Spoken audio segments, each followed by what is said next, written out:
Hello and welcome to Global Business Insights. This is the evening edition where we bring you up to date, provide analysis and headlines in the world of business. It's been quite a week for markets, but before we look at markets, the spotlight is on inflation once again in the US, where we just got the Fed's preferred measure. That's the Core Personal Consumption Expenditure Index. Core PCI was expected to rise by 3% year over year in December, on a month-on-month basis to rise 0.2%. Instead, we got US core PCE annual inflation softening to 2.9% instead of 3% expected, while the core month-on-month inflation data was 0.2% as expected.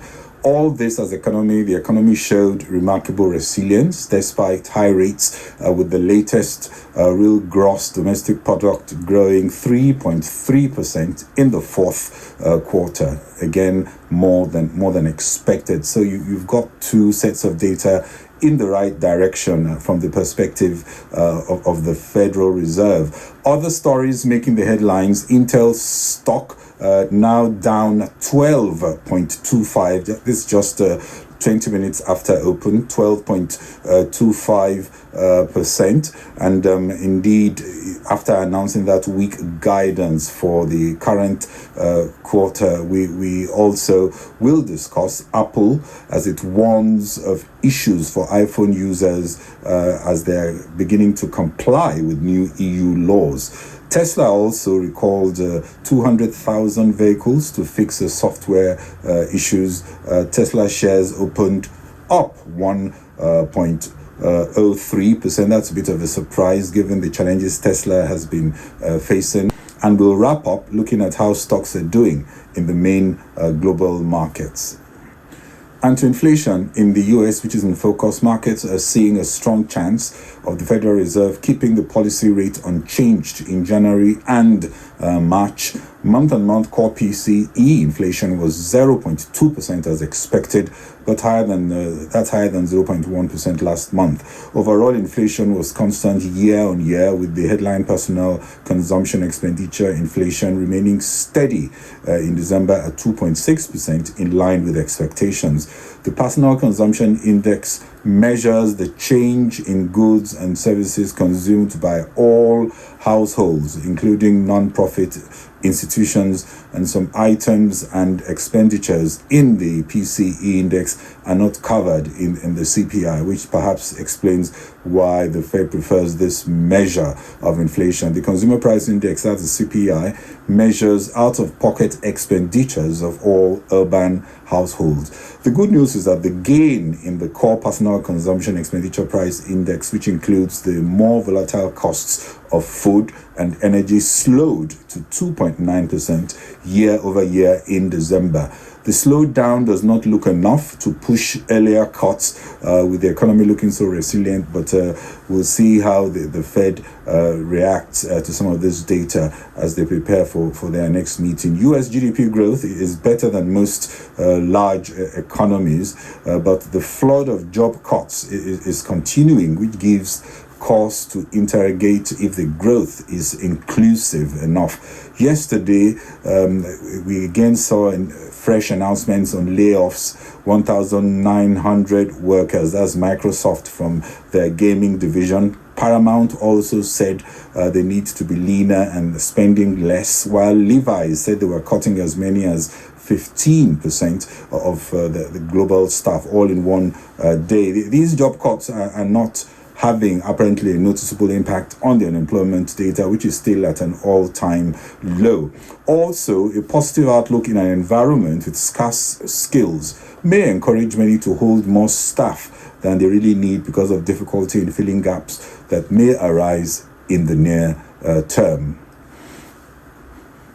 Now to Intel's, where we see their shares down 11.99, Intel shares down 12.05. It's about 25 minutes after market open, Intel shares down 12.07%. And indeed, Intel shares suffered after that forecasted 12.2 billion to 13.2 billion for their earnings, below the 14.2 billion that markets had expected, even though the earnings in Q4 and revenues in the last 3 months was up 10% year on year, which is quite good, and the earnings are on target. Intel's is the largest semiconductor maker by revenue, according to Gartner, a market research firm, even though the market cap puts it way below Nvidia and AMD.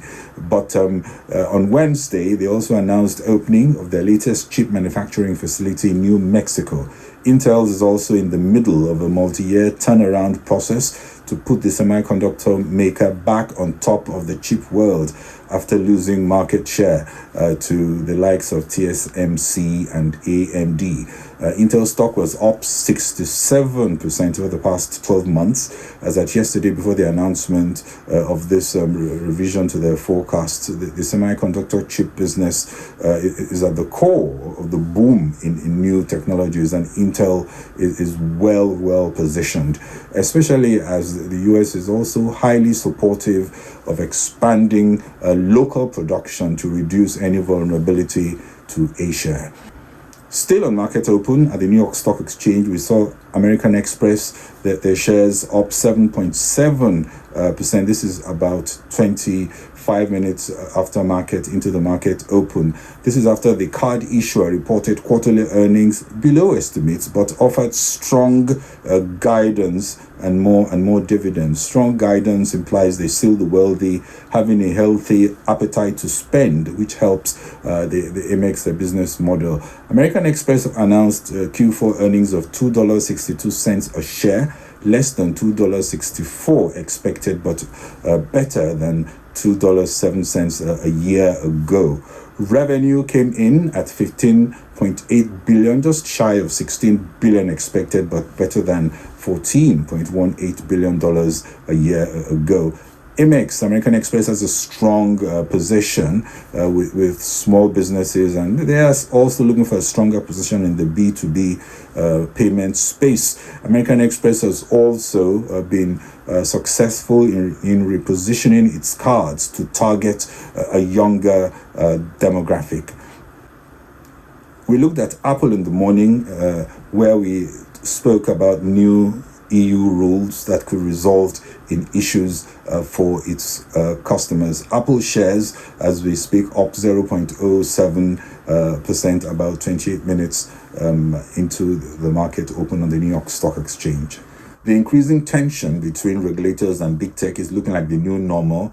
The likes of Apple, Google, and Amazon will need to perhaps get used to it. Apple has no choice in the EU and will now allow rival app stores on iPhones, but a senior executive at Apple says the new EU digital regulations that allows non-Apple app stores to be available on its devices will worsen the customer experience. It will expose users to security risks, claiming that the new DMA encourages changes that degrades the experience and hinders efforts to react to scams and prevents intrusion of malware.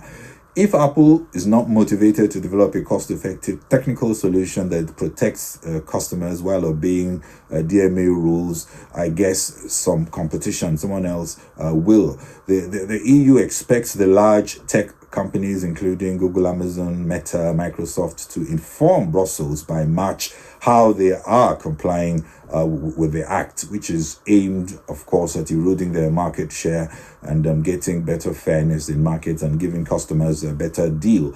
Apple will have a new fee structure, however, that cuts the amount paid by companies using the App Store from 30% to 17%, but has also introduced new charges. For example, core technology fee of 50 cents on developers with apps that have more than 1 million users for every first installment by a user, and also charging an additional 3% fee to app developers that use its payment processor.